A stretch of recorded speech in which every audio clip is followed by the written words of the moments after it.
Oke, jadi untuk bagian pertama hari ini kita akan lihat lagi tentang collections. Ini bukan benda baru ya, ini sesuatu yang sudah saya tutup kelas pada hari Rabu yang lalu dengan collections ini. Collections banyak ya, banyak collection yang sudah disediakan di dalam Java Collection Framework. Nah, karena kita mempresent collections itu in tandem dengan generics, alasannya adalah karena collection ini adalah struktur-struktur atau wadah-wadah di mana kita bisa menyimpan data dalam susunan tertentu, dan collection ini ada dua poin penting. Satu, isinya adalah objek, bukan primitive data type, dan yang kedua, dia dapat diaplikasikan menjadi kelas yang generic class. Artinya isinya apa, kita dapat menggunakan type parameter untuk ini type safety ya, ketika kita melakukan implementasi collection. Nah, walaupun ini kelihatannya macam-macam banget ya Java Collection Framework, tetapi sebenarnya kita akan fokus ke array list, stack, dan queue saja yang mungkin relevan untuk Anda ketahui. Untuk bentuk-bentuk yang lebih kompleks, ya ini adalah segue yang pas untuk masuk ke dalam struktur data dan algoritma yang harusnya akan Anda ambil semester depan. Jadi yang pertama array list dan linked list ya. Kita sudah bahas panjang tentang array list kemarin. Saya tidak akan ulangi lagi, tetapi sepertinya kalau saya cek di weekly reflection sudah banyak yang mendapat epiphany ya ketika melihat array list. Akhirnya kita menemukan suatu struktur yang jauh lebih fleksibel dibandingkan array. Dia mirip banget dengan array karena isinya adalah elemen-elemen yang dapat disimpan secara berurutan ya. Suatu tetap array of elements, array of objects. Kalau array list isinya harus objek ya, kan dia collection. Tetapi kita tidak harus secara manual melakukan pencarian, tidak perlu secara manual melakukan kalau mau buang dari tengah-tengah lalu harus geser manual. Enggak, dia dilengkapi dengan banyak method yang sudah built-in yang bisa kita manfaatkan. Sama seperti linked list, kurang lebih sama ya dengan array list. Dia adalah dua-duanya ini adalah concrete class yang mengimplement list. Oleh karena itu, kita juga sudah belajar bahwa karena toh dua-duanya mengimplement list interface, apabila yang dibutuhkan hanya basic function, mau nambahin elemen, mendapatkan elemen, menghilangkan, dan seterusnya, maka kita ada baiknya menyimpan tipe data ini atau tipe struktur ini, array list ini, objek array list ini tidak sebagai array list, tetapi dengan tipe interface-nya, yaitu list. Nah, ini juga sudah kita lihat contohnya ketika kita pertama kali belajar interfaces. Mungkin Anda ingat contoh cell phone dan radio enabled, yang GPS enabled yang pernah kita pelajari ya. Nah, disimpan sebagai interface karena sesungguhnya dia mengimplement banyak fungsi-fungsi, dan fungsi-fungsi yang dia implement ini didapatkan dari interface. Ini adalah salah satu best practices yang dapat digunakan. Artinya, haruskah seperti ini? Tidak harus ya. Disimpan sebagai array list, disimpan sebagai array list boleh saja. Tapi kalau tidak membutuhkan metode-metode khusus array list, lebih baik kita simpan sebagai interface-nya. List ya. Oke, kita akan langsung saja mencoba. Kita akan coba membuat suatu array list. Ya, kita akan exercise dengan mungkin ada yang pernah deja vu ya soal ini. Kita sudah pernah membuat suatu kelas TP, extends kegiatan belajar, implements comparable. Kita sudah lakukan ini ketika kita pertama kali mempelajari interfaces. Oke, ada yang masih ingat apa yang harus kita lakukan di kelas TP extends kegiatan belajar? Saya tunggu di chat box ya. Silahkan, kita harus ngapain sih di kelas kegiatan belajar? Ada yang harus ditambahkan. Ada metode tertentu yang harus ditambahkan ke dalam kelas TP. Ada yang ingat? Silakan gunakan chat box ya. Oke, Reo udah sebut compare to. Betul. Saya akan bahas lebih lanjutnya nanti. Ada lagi nggak yang perlu ditambahkan? Kayaknya nggak cuma compare to yang harus ditambahkan di sini. Ada satu method lagi yang perlu kita buat. Lihat apa yang dilakukan di main. Ya, Eduardus betul ya, kita juga perlu membuat constructor. Betul, tapi dia bukan method ya, hati-hati, constructor bukan method. Tapi betul kita tetap harus membuat constructor. Dan constructornya harus ini ya, harus khusus ya, karena TP yang kita buat kelas yang merupakan extends. Jadi dia subclass dari kegiatan belajar. Betul, Angga terakhir ya, toString. Betul sekali, terakhir kita perlu membuat toString. Kenapa? Karena saya mau melakukan cetak nih sebelah kiri. Saya mau melakukan cetak, yaitu sistem output print line. Oke. Ini sedikit pengulangan ya, yang sudah kita pelajari ketika interface, tapi nanti instead of menyimpan dalam bentuk array, kita akan simpan dia dalam bentuk array. Oke, yang pertama, kita perlu melakukan mengimplementasikan kelas TP yang extends kegiatan belajar. Jadi yang saya merahin yang extends-nya dulu. Nah, seperti yang sudah disebut oleh Eduardus, kita perlu membuat konstruktornya. Karena kita nggak di-inherit ya, nggak diwarisi ya. Nah, tetapi kita harus hati-hati karena setiap konstruktor dari subclass, dalam hal ini TP, pasti menginvoke konstruktor superclass-nya. Jadi kita lihat di sini, karena saya katakan dia extends kegiatan belajar, maka saya harus lihat, dia pasti memanggil super di sini. Harus memanggil super di sini. Mana pointer saya? Ini. Pasti memanggil super. Dan saya nggak boleh membiarkan pemanggilan super ini implisit. Jadi nggak bisa saya skip. Kalau seandainya saya skip di sini, dia secara implisit akan memanggil super tanpa argumen. Tapi super tanpa argumen tidak ada. Kegiatan belajar tidak punya no arg constructor. Jadi secara eksplisit saya perlu memanggil super. Yang kedua, saya perlu melakukan implements comparable. Kita udah belajar comparable ketika kita pertama kali melihat interfaces. Comparable ini bukan interface kosong, dia memiliki satu abstract method, yaitu compare to. Karena dia abstract method, ketika saya punya kelas yang implements comparable, saya mau nggak mau harus implementasikan ya compare to itu.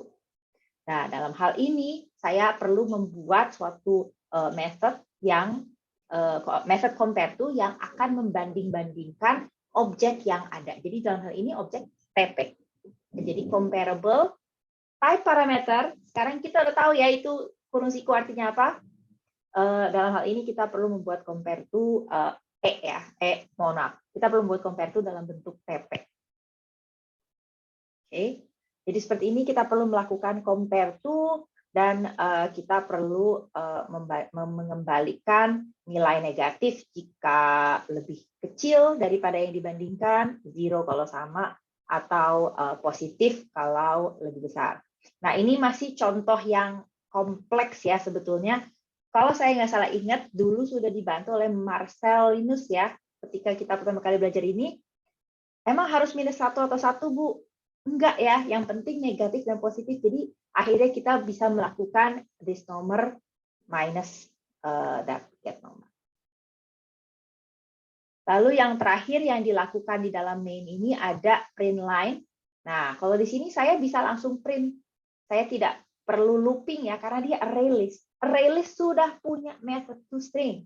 Jadi dia akan ngeprint toString dari setiap elemennya. Tetapi karena TP isinya adalah TP, elemennya ya TP-nya belum punya toString. Nah, di sini saya membuat suatu toString yang berkorespondensi dengan TP. Oke. Untuk lebih jelasnya kita akan langsung buka aja potongan code-nya ya. Langsung buka aja potongan code-nya. Oke, jadi ini adalah kegiatan belajar list yang kita buat waktu kita belajar interfaces ya. Jadi di sini saya masih pakai array of TP, lalu saya punya list TP 0 sampai 3. Lalu untuk mencetaknya, saya perlu looping ya, karena array itu kan pointer ya. Array itu reference, mohon maaf, bukan pointer. Array itu adalah reference, sehingga jika saya print list TP saja, dia akan keluar hash code location-nya ya. Nah, tetapi saya loop, lalu saya print setiap elemen TP. TP sudah dibuatkan nih di sini. Saya sudah buat toString-nya untuk print TP, no problem. Lalu karena saya mau melakukan arrays.sort, untuk melakukan sorting, saya perlu mempunyai compare to. Seandainya saya tidak implement comparable, dia tidak akan bisa sorting. Nah, sekarang saya maunya bikin dia menjadi array list. Tadi kan udah dibuat ya. Kalau dari sininya, potongan kodenya kan saya sudah buat ya. Saya ganti ini jadi deklarasi array list. Array list yang saya pakai di sini adalah array list dengan type parameter TP. Jadi saya sudah membuat ketentuan bahwa array list TP ini hanya boleh diisi oleh objek yang merupakan objek TP. Tidak lagi saya perlu sekompleks ini ya, tetapi saya dapat melakukan list TP.add TP GUI seperti ini. Dan seterusnya. Copy aja ya. Saya bisa lakukan seperti ini. Oke, karena jauh lebih fleksibel itu saya tinggal add gitu ya. Lalu saya untuk before sorting, saya tidak perlu lagi meloop dari setiap elemen. Kan sebetulnya bisa saja ya, misalkan saya mau melakukan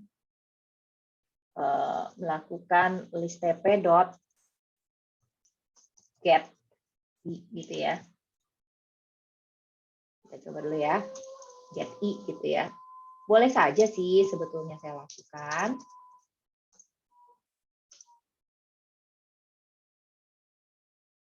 Oke, dapat kegiatan.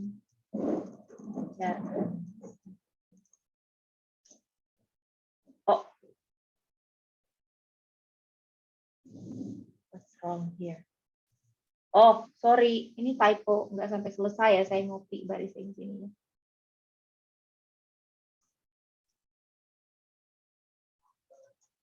Oke, kita compile.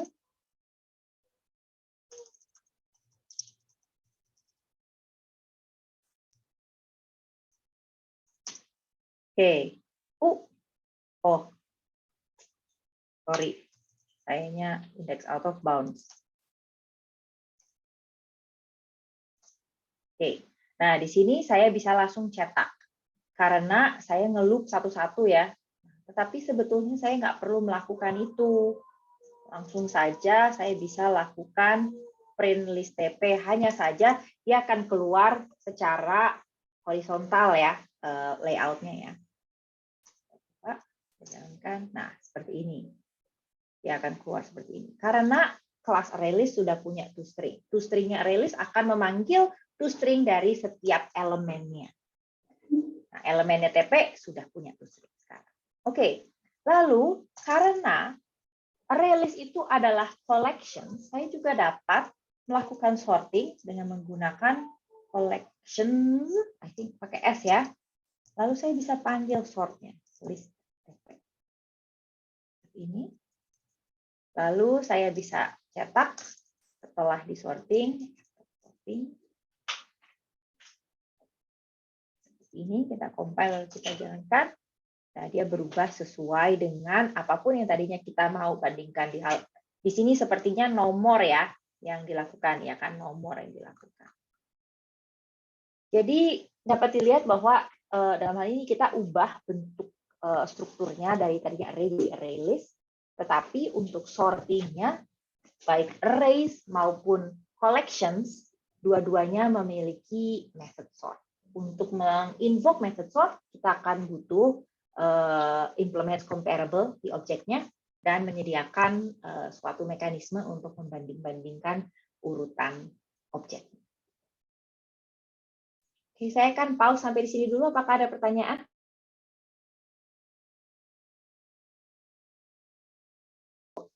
Oke, saya lanjut dulu ya. Kalau ada pertanyaan silahkan gunakan chat box ya. Saya akan lihat secara berkala.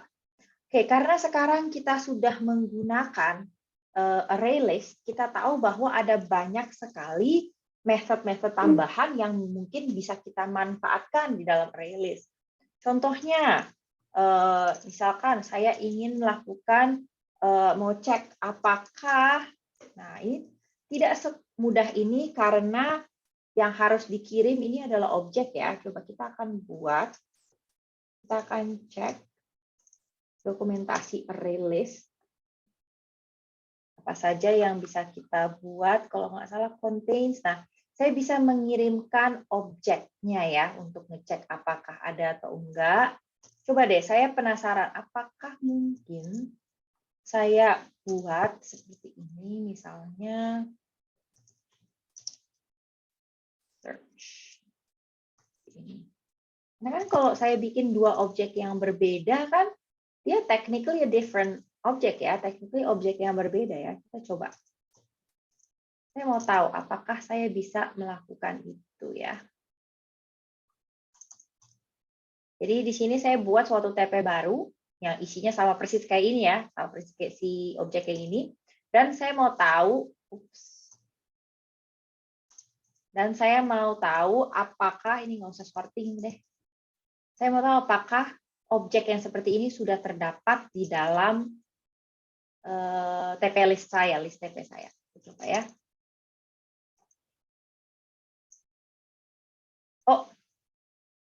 Oh sorry, saya salah ngedit ya.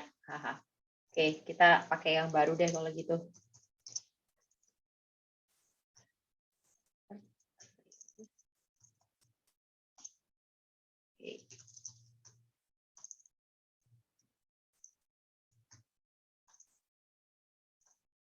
Oke, dia bilang false ya. Dugaan saya ini karena ketika saya membuat objek baru, kan itu bukan exact objeknya ya. Ya. Jadi si ini kan search kan tidak sama persis dengan objek yang sama seperti ini. Kecuali seandainya di sini saya menambahkan objek yang sama di sini, baru kita search. Coba bisa. Oh, sorry. Ya iyalah ya, urutannya belakangan ya tadi. Jalankan. Nah, barulah dia ditemukan. Oke, jadi yaitu salah satu hal yang perlu diingat ya, bahwa karena array list ini isinya adalah objek, ketika Anda mau ngecek apakah suatu objek itu ada di dalam array list, Anda harus pakai the exact same object. Karena walaupun saya membuat dua buah objek dengan semua properti sama, kan dia bukan objek yang sama ya, kecuali kalau karena belum tentu equals-nya itu adalah ngecek semua atributnya. Lagi yang bisa kita lakukan ya. Oh, apabila kita memiliki dua buah array list, isinya beda-beda nih ya. Di sini array list of string ya. Di sini saya punya red, green, black, white, pink, red, green, black, pink. Nah, kita juga dapat melakukan comparison antara kedua array list tadi. Di sini kita lihat bahwa kita sedang melihat apakah ada string kita ngeloop ya, ini for each loop ya, dari C1, dan kalau tidak ada di C2 baru kita akan tambahkan ke C3. Jadi kalau yang unik saja ya yang akan kita tambahkan, kita coba bisa compare array list.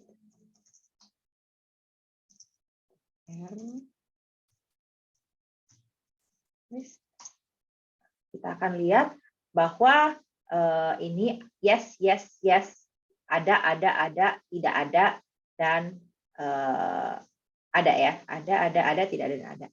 Jadi di sini kita bisa lihat bahwa method-method yang emang ada, kalau ini kan kebetulan kalau ini kan string ya, kalau string kan udah define ya equals-nya ya, jadi kita bisa langsung menggunakan contain. Be careful seandainya kita mau menggunakan objek buatan kita sendiri itu nggak bisa langsung dipakai.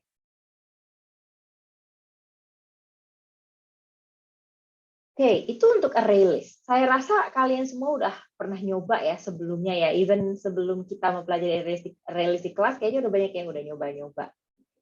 Nah, ini yang mungkin agak baru, bahwa ada yang dinamakan stack class. Nah, stack itu ya seperti namanya, di stack ya, ditumpuk gitu ya. Jadi artinya untuk mengakses, ketika kita menaruh barang baru, pasti di atas, nggak boleh di bawah. Dan ketika kita mengambil objek, kita harus ngambil dari atas juga. Jadi last in, first out.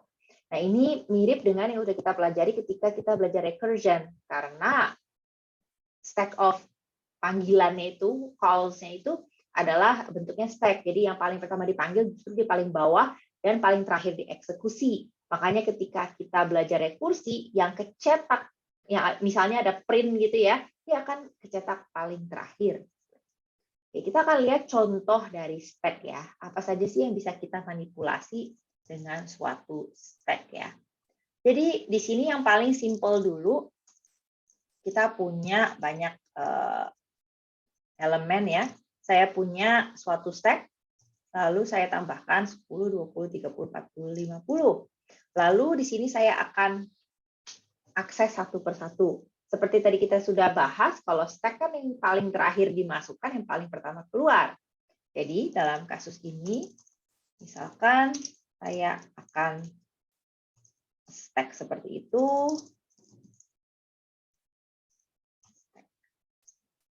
Nah, yang paling pertama keluar justru yang paling terakhir kita masukkan. Secara kebalik ya, yang 50 terakhir kali naik. Nah, di sini hati-hati bahwa ketika kita stack itu kan juga merupakan collection satu. Jadi kalau saya langsung print, saya bisa lakukan itu karena dia collection kan, dia sudah punya built-in to string ya. Jadi saya bisa ya compile lalu saya jalankan. Nah, ini juga akan langsung ngecek. Langsung juga ada nih, saya tadi taruh search nih. Saya mau tahu apakah pada stack ini ada elemen 90. Dia bilang -1, artinya tidak ada.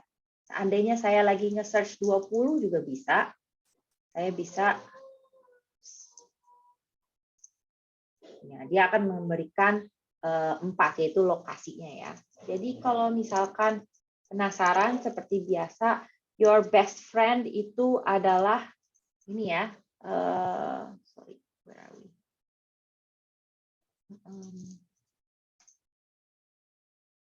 Ini is your best friend ya. Silahkan manfaatkan dokumentasi Java ini gitu, untuk melihat apakah empty, kita bisa cek. Lalu tadi search ya. Nah, ini search. Nah, kebetulan search ini mengembalikan integer.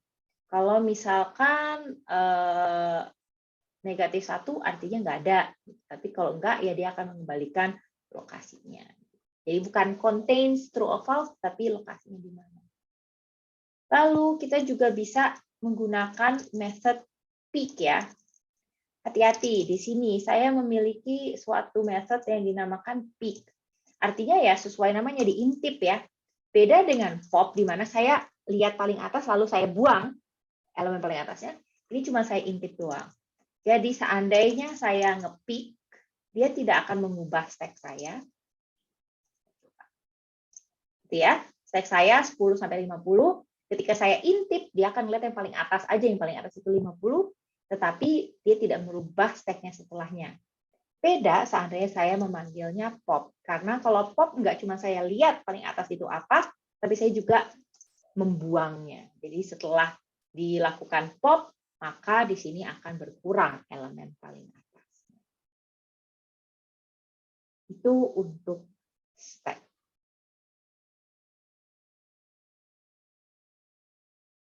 Ini ya, tadi contohnya ya. Lalu kita juga sudah belajar queue ya. Bedanya dengan stack dan array list yang sudah kita pelajari sebelum ini, queue ini adalah interface, dia bukan concrete class. Artinya, kalau saya ingin mengimplementasikan suatu queue, saya perlu menggunakan concrete class untuk objeknya, tetapi saya bisa menyimpannya sebagai suatu interface queue. Contohnya seperti ini ya. Nah, jadi saya perlu melakukan import queue dan juga linked list karena barangnya, objek konkretnya itu akan saya create sebagai suatu objek konkret linked list ya dalam hal ini. Tetapi untuk saya akan simpan sebagai interface. Jadi sama kayak tadi array list disimpan sebagai list, di sini linked list bisa disimpan sebagai queue. Sama ya bahwa ketika saya memberikan elemen baru ya pokoknya ini saya menambahkan. Lalu kalau saya mau mengambil elemen ya karena dia adalah suatu struktur yang first in first out, yang paling pertama masuk lah yang paling pertama keluar dari queue. Kita coba yang ini. Oh sorry, tes queue. Kita coba queue.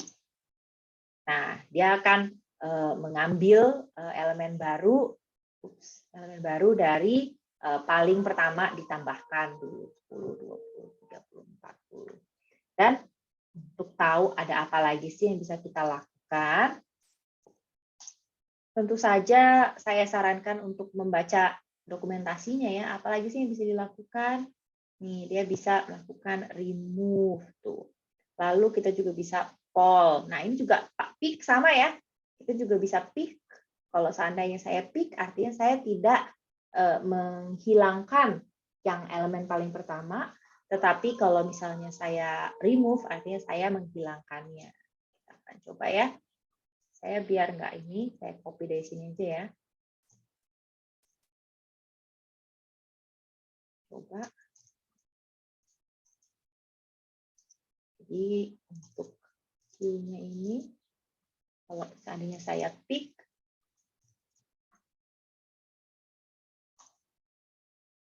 nah kalau seandainya saya pick, saya cuma mau tahu aja yang paling depan siapa, tapi saya nggak mau ngubah urutan. Beda seandainya saya lakukan remove. Nah, kalau saya lakukan remove, saya mau lihat dia yang paling depan siapa, paling pertama bisa diakses siapa, tetapi saya juga sekalian menghilangkannya dari queue. Dan enaknya ya si linked list queue ini nggak perlu saya manual menggeser-geser ya elemennya, dia akan menyesuaikan secara otomatis. Saya tutup ya. Oke, dan ini adalah contohnya untuk queue.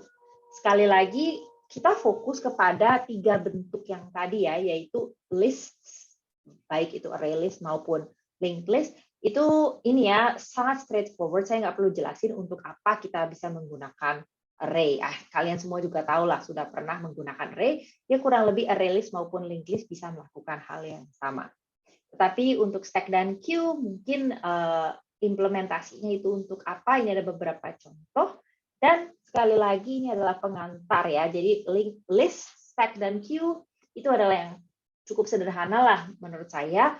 Dan semoga bisa memberikan ilustrasi, gambaran kira-kira seperti apa sih binatang yang akan Anda temui di kuliah SDA selanjutnya.